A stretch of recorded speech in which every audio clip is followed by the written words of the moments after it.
안녕하세요. 유모세 목사입니다. 오늘은 로마 황제와 헤롯 왕조 제7부 2차 삼두정치 출범하다 지금 시작합니다.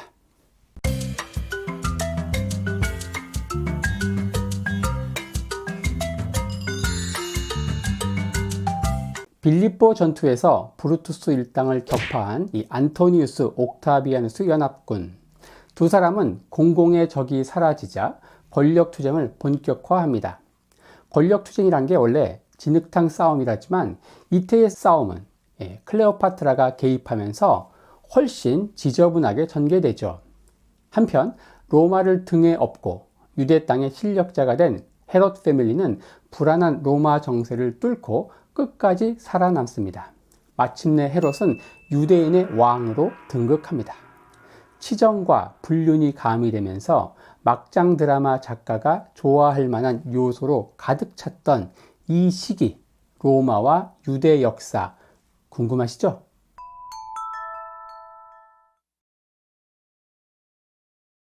옥타비아누스 안토니우스 연합군이 카이사르의 주범인 브루투스 일당을 격파한 빌립보 전투까지 이 로마의 내전은 정치투쟁 양상으로 전개됐습니다.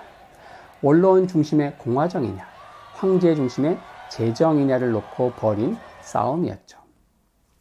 하지만 빌립보 전투 이후 성격이 완전히 바뀝니다. 정치투쟁에서 권력투쟁으로 변질된 거죠. 여기에 극광미모 플러스 권력욕의 화신 클레오파트라가 개입하면서 더욱 복잡하고 혼란스럽게 전개됩니다. 브루투스 일당을 격파한 두 사람은 당장의 격돌보단 로마를 분할 통치하는 데 합의합니다. 이후 옥타비아누스는 서부로, 안토니우스는 동부로 향하죠. 레피두스는 1차 때 크라수스처럼 필요에 따라 버려지는 조커에 불과했죠.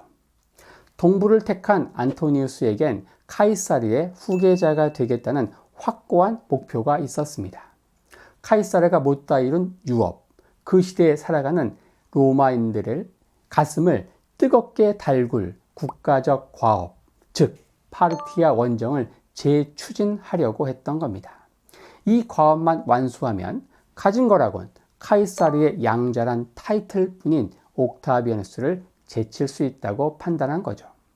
게다가 서부는 원로원파의 잔당이 곳곳에 남아 애송이 옥타비아누스한테 복잡한 서부를 맡기고 제풀에 지치길 기다릴 요량이었죠.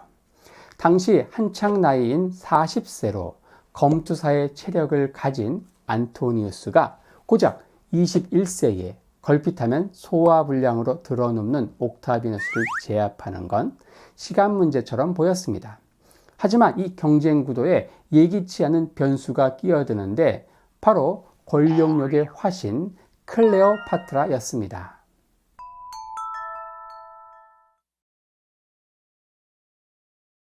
동쪽으로 가는 안토니우스 앞엔 아무 장애물이 없었습니다. 동방의 제후들은 앞다퉈 선물 꾸러미를 들고 안토니우스를 아련했습니다. 이게 경제력에선 앞섰지만 군사력에선 로마의 적수가 못된 동방의 제후들이 살아가는 방식이었죠. 안토니우스는 사도 바울의 고향이기도 한 타르수스에 머물면서 이집트의 여왕 클레오파트라를 소환합니다. 겉으론 빌립보 전투 당시 브루투스 일당을 지원했던 전력을 문책하려는 의도였죠. 또한 한때나마 주군의 애인이었던 클레오파트라에 대한 기선제압 성격도 강했습니다. 최고 권력자 앞에 등장하는 모습만 봐도 클레오파트라는 완전 선수였습니다. 카이사르에겐 노끈에 묶인 침구 자루 속에서 21세 생기발랄한 여인으로 등장하더니 안토니우스에겐 원숭미가 넘치는 27세 여인으로 모습을 드러냈죠. 클레오파트라가 타고 온 배는 동방 최고 갑부인 그녀의 재력이 한데 모인 결정판이었습니다. 배의 선체는 황금색, 돛은 값비싼 자주색, 노는 은빛으로 칠해졌습니다. 사랑의 여신 비너스로 분장한 클레오파트라는 큐피드로 분장한 노예들이 흔드는 부채살 사이로 신비한 자태를 뿜어냈습니다. 이런 클레오파트라를 본 순간 안토니우스는 애초에 소환 목적을 까맣게 잊어버렸죠. 넋이 나간 안토니우스는 정중히 클레오파트라를 오찬에 초대했습니다. 하지만 클레오파트라는 오히려 안토니우스를 자신의 왕국으로 초대했죠. 이렇게 41세 장군은 28세 여왕의 치마폭에 자신을 내던집니다. 클레오파트라는 이렇게 지중해가 낳은 최고의 남자 2명을 차례로 애인으로 만드는 데 성공하죠.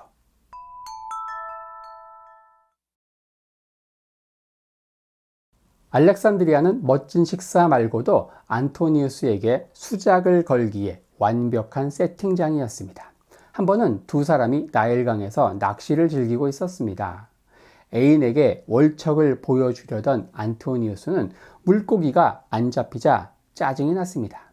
그래서 몰래 노예를 시켜 낚싯바늘에 물고기를 끼우게 하죠. 이를 눈치챈 클레오파트라는 가히 그녀다운 수작으로 응수합니다. 그 노예를 은밀히 불러 죽어서 말라 비틀어진 생선을 낚싯바늘에 끼우게 한 거죠. 보란듯이 걷어올린 낚싯줄에 말린 생선이 올라오자 모두가 멋쩍게 웃습니다.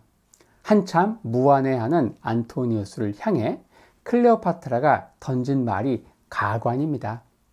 나의 위대한 장군님, 물고기 낚는 것은 어부한테나 맡기시죠. 장군께서 낚아야 할 것은 도시이고 왕국이고 저 드넓은 대륙이니까요. 클레오파트라는 이류밖에 안 된 남정네를 마치 초인류인 양 착각하게 만드는 재주를 가졌던 겁니다. 한편 안토니우스가 클레오파트라와 애정 행각을 벌일 때 옥타비아누스는 로마에서 원로원파의 저항을 분쇄하느라 고군분투했습니다. 하지만 이런 역경은 옥타비아누스를 군사, 외교 면에서 눈뜨게 하는 촉매가 됐죠. 안토니우스가 이집트에서 금쪽 같은 시간을 허비할 때 그가 애송이로 무시하던 옥타비아누스는 차근차근 통치 수업을 받고 있었던 겁니다.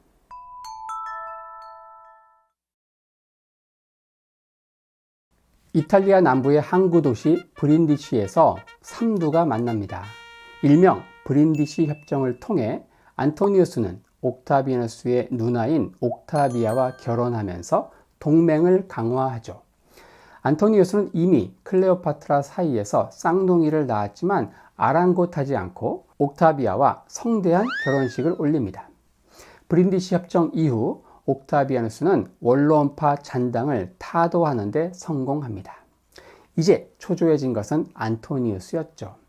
무섭게 부상하는 옥타비아누스를 제압하기 위해 안토니우스도 마침내 무거운 엉덩이를 일으킵니다.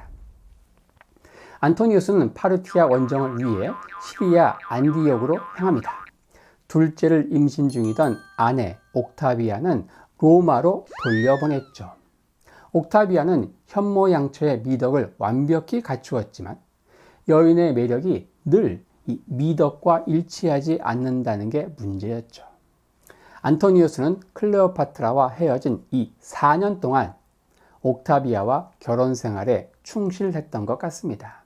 하지만 아내를 로마로 보낸 안토니우스는 클레오파트라가 애타게 그리워 편지를 띄웁니다. 그렇게 두 사람은 안디옥에서 뜨겁게 재회하죠. 4년 만에 나타난 클레오파트라는 굳은 결심을 한 터였습니다. 더 이상 안토니우스의 애첩이 아니라 아내가 되리라. 두 사람은 알렉산드리아에서 화려한 결혼식을 합니다. 안토니우스는 클레오파트라에게 동방의 통치권을 선물로 주죠. 이를 접한 로마 시민들은 기절초풍합니다. 당시 로마법에선 이중 결혼을 금했습니다. 더욱 가관인 것은 로마의 패권하에 있는 지역을 동맹국에 불과한 이집트의 여왕에게 고스란히 바치다니. 공과 사를 분별 못하는 안토니우스의 이 얼빠진 행동에 로마인들은 한동안 공황 상태에 빠집니다.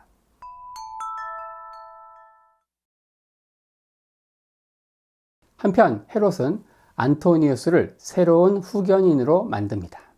타고난 친화력에 무차별 뇌물 공세를 쓴 덕이죠. 하지만 헤롯은 이후 정치 인생에서 최고 위기를 만납니다. 이 위기는 서방의 로마와 동방의 파르티아 사이에 낀 이 유대 땅의 지정학적 위기에서 비롯됐죠. 파르티아는 로마의 칼날이 다가오자 선제 공격을 합니다. 마카비 왕조의 왕자 안티고누스에게 군대를 주고 유대 땅에서 반란을 선동한 거죠. 안티고누스는 폼페이우스가 로마로 압송한 아리스토블루스의 아들인데 헤롯 일가에 대한 원한이 사무쳤던 사람입니다. 에도민 통치에 반발한 유대인들은 안티고누스 반란에 대거 합류합니다. 결국 형 파사엘은 포로가 되고 동생 헤롯은 도망자 신세가 되죠. 포로가 된 형 파사엘은 동생의 국외 탈출 소식을 듣고 동생에게 부담이 되지 않고자 바위에 머리를 부딪혀 목숨을 끊습니다. 헤롯이 이집트를 거쳐 로마에 도착했을 때 안토니우스는 브린디시 협정 이후 옥타비아누스의 누나와 결혼하기 위해 로마에 체류 중이었습니다. 울분에 찬 헤롯은 도움을 요청하죠. 파르티아는 어차피 로마의 주적이고 안토니우스 역시 크라수스가 당한 참패를 서력하려던 참이었죠. 결국 안토니우스와 옥타비아누스는 헤롯을 대국 파르티아와 인접한 유대 국가의 왕으로 세우는데 뜻을 같이 합니다. 이후 반란 진압을 위해 헤롯에게 로마 군단을 딸려 보내죠. 언론 회의장을 나온 헤롯의 좌우엔 지중해 최고 남자 옥타비아누스와 안토니우스가 있었습니다. 헤롯은 유대인의 왕이란 상상 이상의 선물을 받았지만 미완의 선물이었고 오직 자신의 용맹으로 쟁취해야 했습니다. 하지만 헤롯은 그 어려운 과제를 해내고 말죠. 3년에 걸쳐 반란을 완전히 진압한 헤롯은 마침내 유대인의 왕으로 등극합니다. 드디어 34년간 이어질 헤롯의 철권 통치 시대가 열린 겁니다.